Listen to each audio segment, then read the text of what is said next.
penting dalam memerangi COVID-19 diluluskan.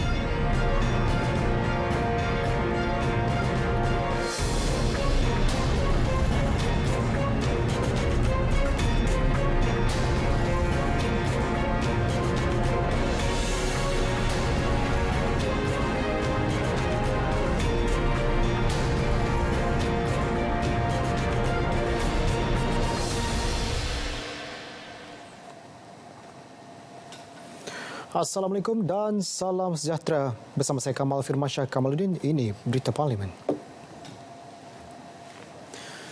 Sesi penggulungan perbahasan rang Undang-Undang Perbekalan 2021 peringkat jawatankuasa bagi Kementerian Kesihatan panas.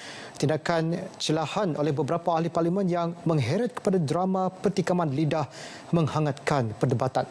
Datuk Dr. Nur Azmi Ghazali ketika menggulung perbahasan itu telah diasak ahli parlimen dari blok kerajaan dan pembangkang yang inginkan beliau untuk menjawab terus persoalan berkaitan yang dibangkitkan pada sesi perbahasan.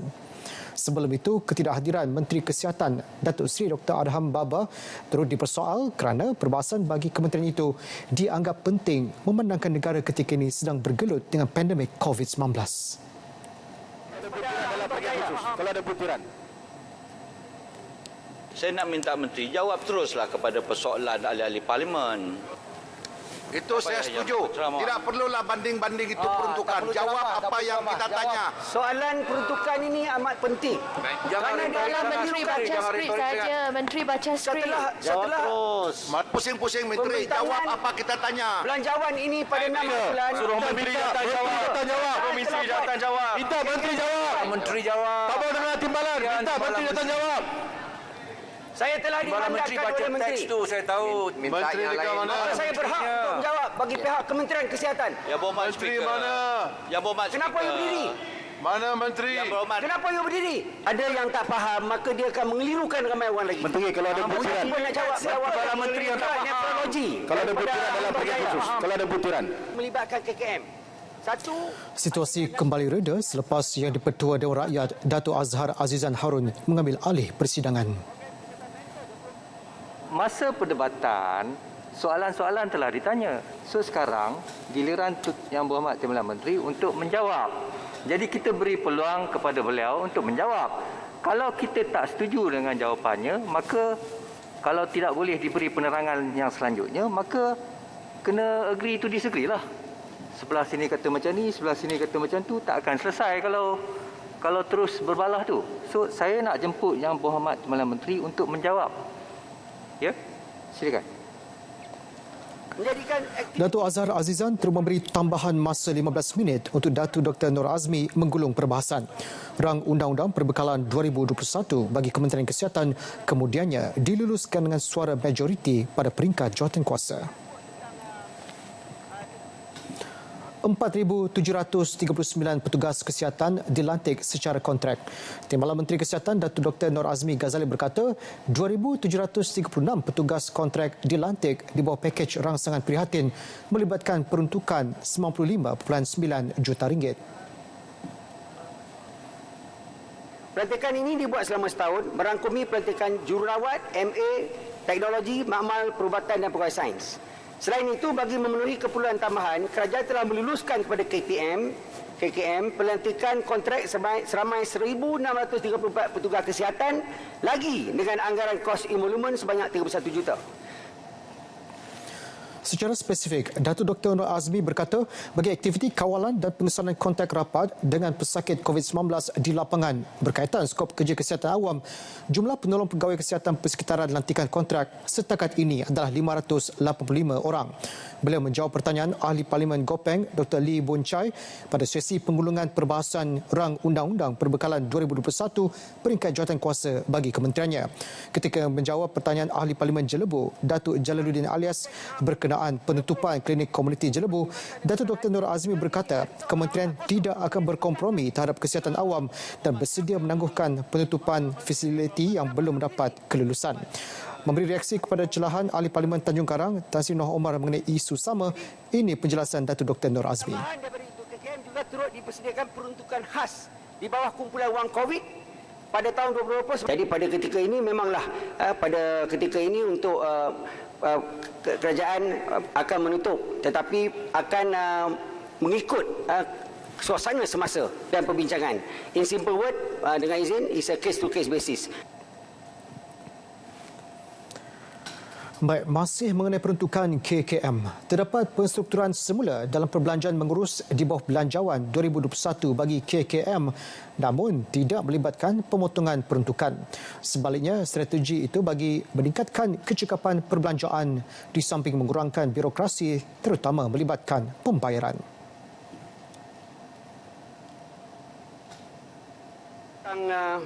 Perbelanjaan yang dikatakan mengelirukan, dan bagaimana, kenapa ada lihat butiran-butiran yang tinggal kosong, yang sekupang pun tak ada. Apa dah jadi? Sehingga ada yang mengatakan is underfunded. Sehingga ada yang mengatakan bahawa dia pengurangan bukan penaikan. Datuk Pengerusi, kerajaan menyediakan 31.94 bilion peruntukan berbanding 30.6 bilion tahun lepas. Peningkatan sebanyak 4.38%. 1.34 bilion kenaikan. Mengulas lanjut, penstrukturan semula itu juga bagi mengelakkan isu kelewatan pembayaran. Selain itu, kementerian dapat mengawal dan memantau peruntukan secara menyeluruh dan lebih berkesan. Pendekatan ini akan membantu mengoptimumkan sumber kewangan melalui kaedah perolehan sedia ada supaya lebih menjimatkan peruntukan kerajaan secara keseluruhan. Ini pula penjelasan mengenai RTK antigen. Pada masa ini, kit ujian COVID-19 itu digunakan oleh petugas Barisan Harapan ketika melakukan saringan COVID-19. Menerusi kaedah itu, keputusan saringan dapat diperoleh dengan lebih cepat. Sebelum ini, kerajaan melakukan saringan dan ujian menerusi penggunaan RT-PCR.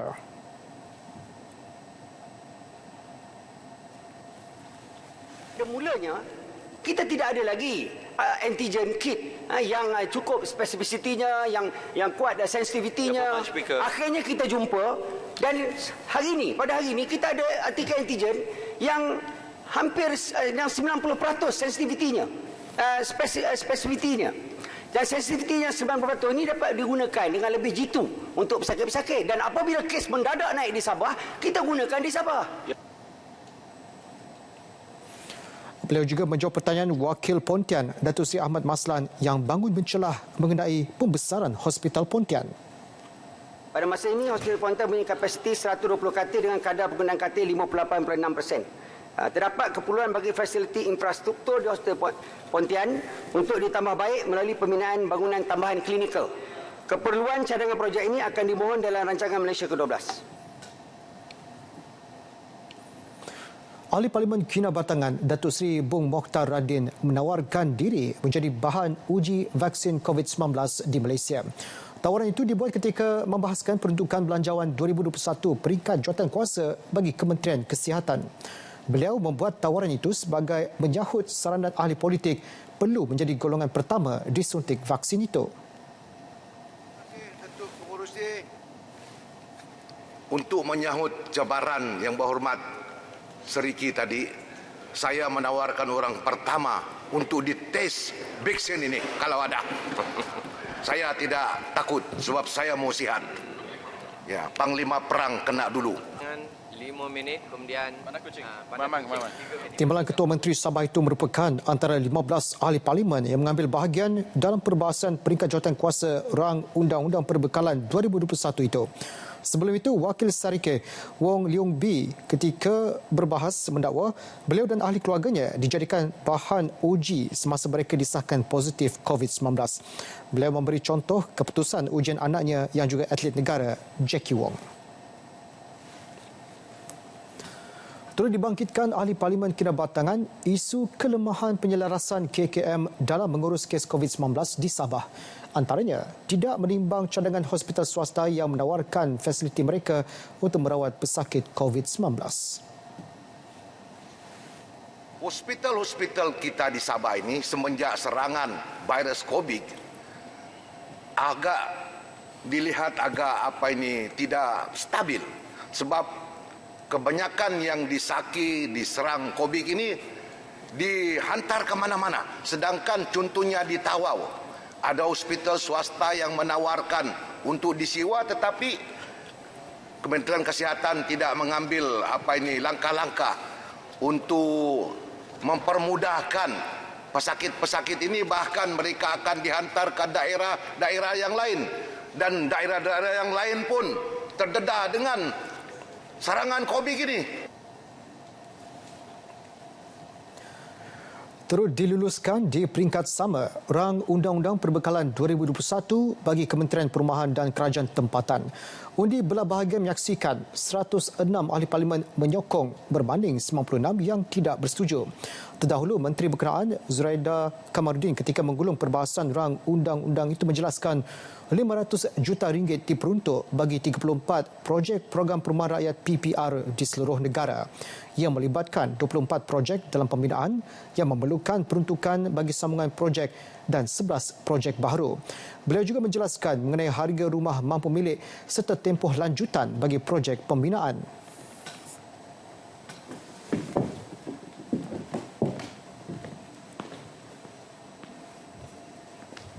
Harga rumah mampu milik ini akan berdasarkan daripada lokasi dan tempat. Jadi kita tidak akan membuat harga rumah itu semua sederap untuk semua kawasan, tapi mengikut lokasi dan setempat. Kerana kalau tempat pendalaman pendapatannya lebih rendah, maka harga rumahnya lebih rendah dan sewaannya juga lebih rendah. Jadi harga-harga ini adalah berbentuk harga-harga yang bersasar, tertakluk kepada pendapatan setempat. Jadi dalam COVID Bill yang telah kita bentangkan dan telah diluluskan, memang sudah ada kuasa menteri untuk memberikan tempoh lanjutan. Jadi tempoh lanjutan yang telah kita beri adalah pada ujung bulan ini, ujung tahun ini, iaitu 31 Disember 2020. So sekiranya ada keperluan untuk memberikan lanjutan dengan sebab-sebab yang boleh dipakai, yang mana Sabah insya-Allah menteri mempunyai kuasa untuk memberikan lanjutan masa untuk pembinaan sesuatu projek itu, insya-Allah. Sementara itu, menjawab persoalan dibangkitkan ahli parlimen mengenai kes kematian anggota bomba Allahyarham Muhammad Adib Muhammad Kasim, Zuraida berkata ia masih dalam siasatan di bawah Kementerian Dalam Negeri dan Polis. Kes Adib ni bukanlah kita tidak mengambil peduli. Sebenarnya kes Adib ni sajalah yang mengambil peduli tentang kes dia waktu kematian beliau. Jadi saya memang bersungguh-sungguh untuk pastikan bahawa kes Adib ni ada penyelesaiannya.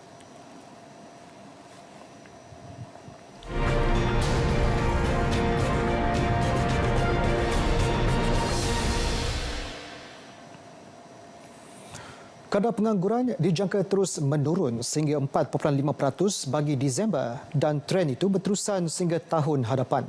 Menteri Sumber Manusia Datuk Seri M. Saravanan berkata ia didorong pelaksanaan pelbagai inisiatif seperti pakej rangsangan ekonomi bagi mengurangkan impak pandemik COVID-19 terhadap ekonomi dan pasaran buruh.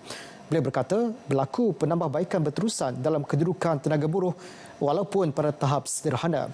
Ia dicerminkan menerusi pertumbuhan positif bulan ke bulan dalam guna tenaga sejak Jun lalu dan tren penurunan kadar pengangguran.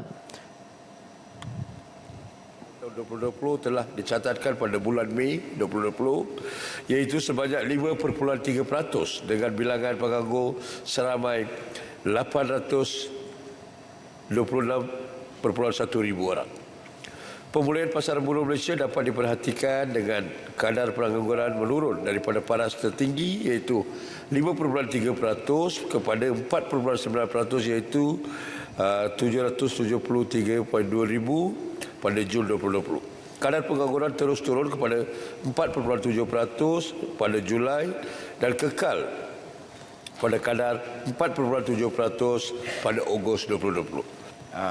Pakej di bawah penjana. Datuk Seri Saravanan menjawab pertanyaan ahli Parlimen Machang, Datuk Ahmad Jazlan Yaakob.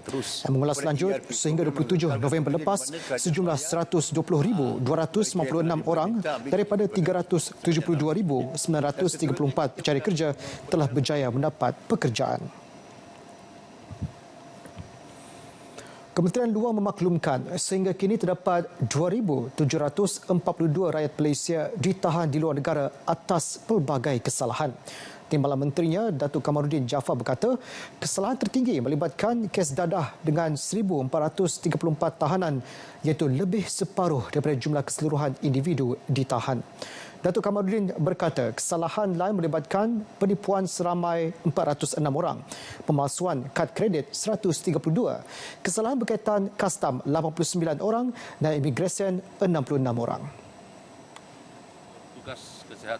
Setelah tahanan selesai menjalani hukuman mereka, perwakilan Malaysia akan menguruskan proses dokumentasi termasuk mengeluarkan sijil perakuan cemas sekiranya diperlukan sebagai dokumen perjalanan sementara untuk pulang ke Malaysia.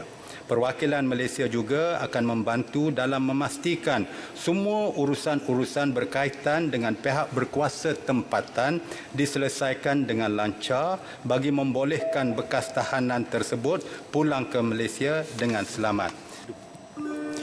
Datuk Kamarudin menjawab pertanyaan Wakil Serian Datuk Seri Richard Riot. Jabatan Pengairan dan Saliran JPS telah pun melaksanakan kerja-kerja pembinaan dan naik taraf infrastruktur saliran bagi mengatasi masalah banjir di kawasan bandar. Kerjasama strategik turut dilakukan bersama pihak berkuasa tempatan PBT dengan mengesyorkan penggunaan manual saliran mesra alam MSMA. Timbalan Menteri Alam Sekitar dan Air Datuk Dr. Ahmad Masrizal Muhammad berkata, MSMA bertujuan mengurangkan impak pertambahan jumlah air larian akibat peningkatan permukaan tidak telap selepas pembangunan dilaksana. MSMA untuk menampung air larian ini adalah dengan membina kolam takungan akan menakung seketika dan kemudian mengalirkan perlahan-lahan air tersebut ke sungai selepas daripada hujan. Dan kementerian juga berpandangan kerjasama di antara JPS dan juga PBT amat diperlukan bagi kita sama-sama berusaha menangani masalah banjir kilat yang berlaku di seluruh negara, yang mana kita harapkan ia dapat dizahirkan dengan memantapkan lagi mekanisme pematuhan ulasan saliran oleh JPS dalam proses permohonan kebenaran merancang bagi sesebuah pembangunan. Penjelasan itu bagi menjawab pertanyaan Ahli Parlimen Bintulu, Datuk Seri Tiong King Sing.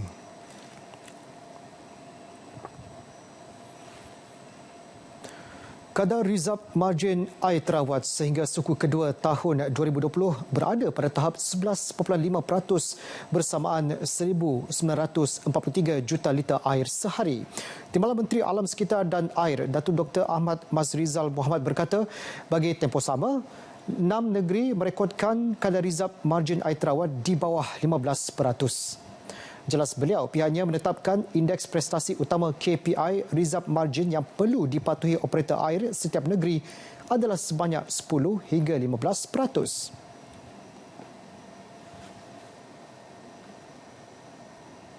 Pertama adalah negeri Johor Darul Takzim dengan kadarnya 11.3%, Sabah dengan kadar 8.3%, Perlis dengan kadar 7.1%, Selangor dengan kadar 1.5%.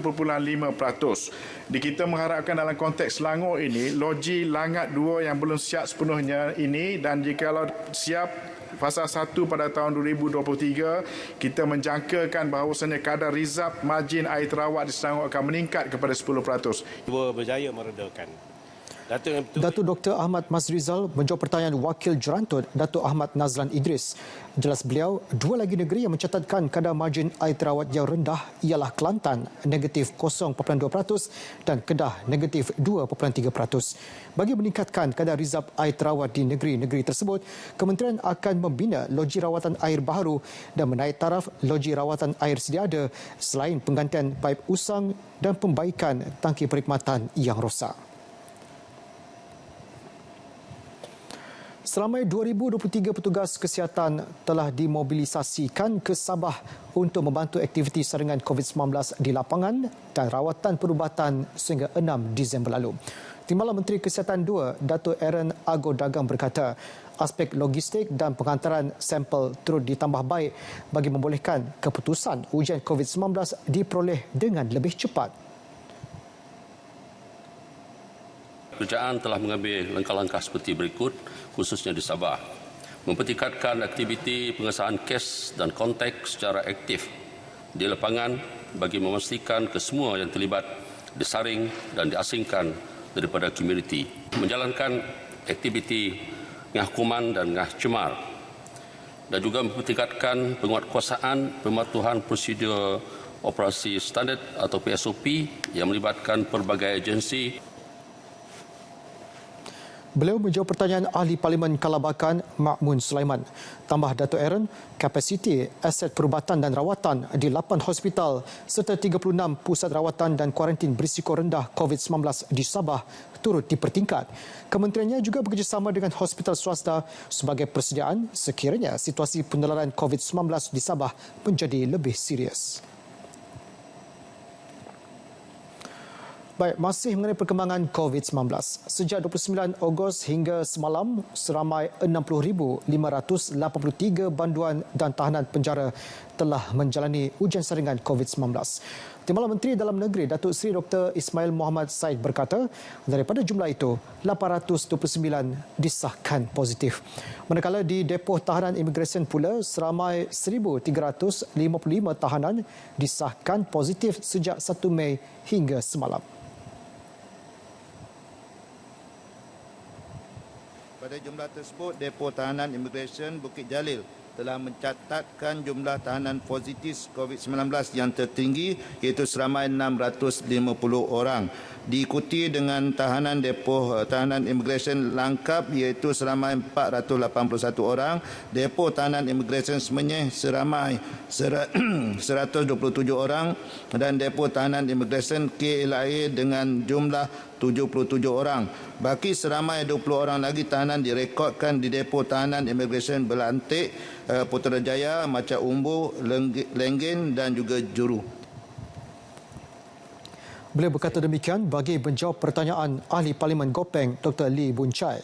Dalam perkembangan berkaitan, Datuk Seri Dr. Ismail memberitahu Jabatan Penjara dan Jabatan Imigresen memiliki SOP khusus bagi mengurangkan risiko jangkitan COVID-19 ketika mengendalikan tahanan. Ia meliputi proses penerimaan dan penghantaran ke mahkamah atau mendapatkan rawatan. Semasa proses penerimaan, tahanan akan diasingkan selama 5 hari dalam bilik tahanan sementara setelah menjalani ujian saringan. Tahanan yang positif akan dihantar ke hospital sementara tahanan yang negatif masih perlu diasingkan selama 9 hari lagi.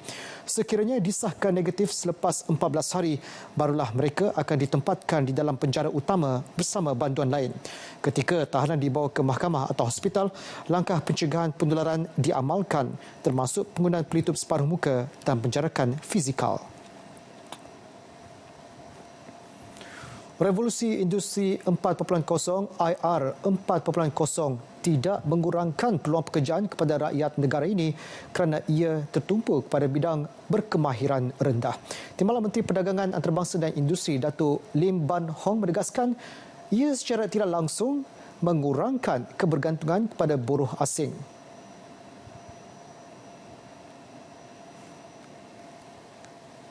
Kita menuju ke hala mendapatkan pelaburan yang berteknologi tinggi dan juga kita harap pekerja-pekerja dalam bidang ini akan mempunyai pendapatan yang tinggi.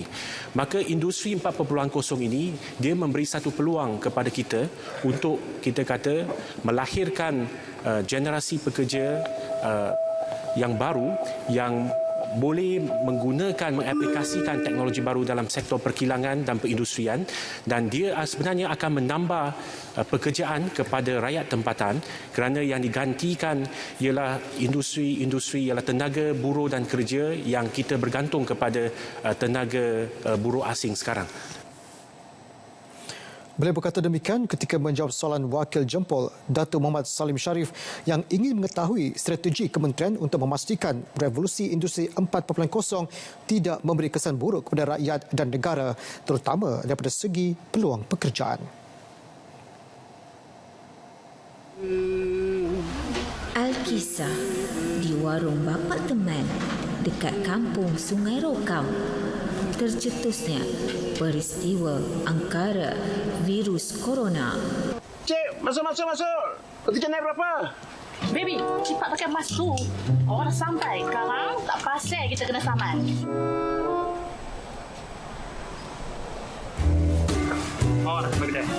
Alamak.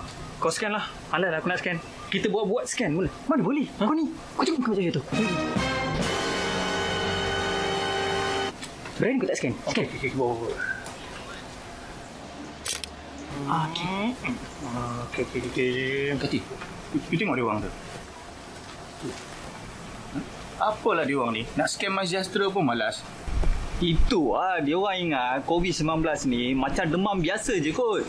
Hei. Orang kenapa betul lepak kat sini? Apa agaknya gosip tu? Diorang ni selagi kedai bapak aku ni tak tutup, selagi itulah duduk kat sini, duduk melepak bersembang. Aku pun tak faham. Itulah yang aku tengok tadi tu. Diorang ni membawang mengalahkan kita orang perempuan ni. Apalah diorang gosipkan tu?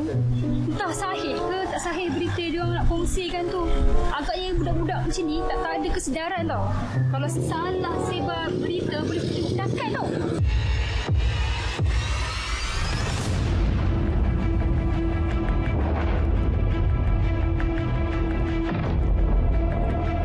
Ingat ya, tak pasti jangan kongsi. Baby! என்ன Hai ya. Inilah norma baru kita semua.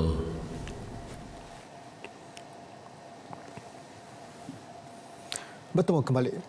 Satu garis panduan bagi sistem pengurusan aktiviti pemindahan dan pengumpulan arang batu di Pelabuhan Tanjung Bruas Melaka akan dihasilkan untuk mengatasi masalah pencemaran habuk arang batu kepada penduduk setempat.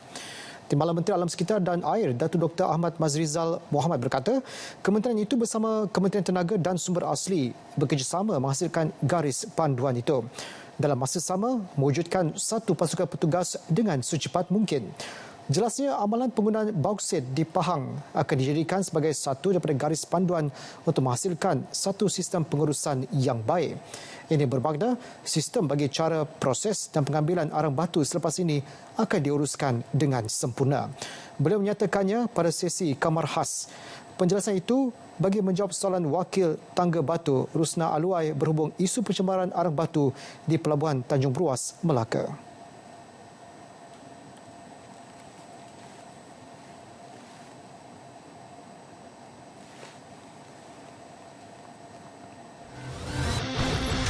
Sejak Mac lalu, kerajaan telah memberikan allowance khas COVID-19 sebanyak RM600 sebulan kepada Barisan Hadapan KKM dan ia akan diteruskan sehingga ancaman pandemik ini berjaya diatasi. Sebagai tambahan, kerajaan bersetuju untuk melaksanakan pemberian one-off sebanyak RM500 bagi menghargai jasa anggota Barisan Hadapan KKM yang dijangka memanfaatkan 100,000 petugas kesihatan.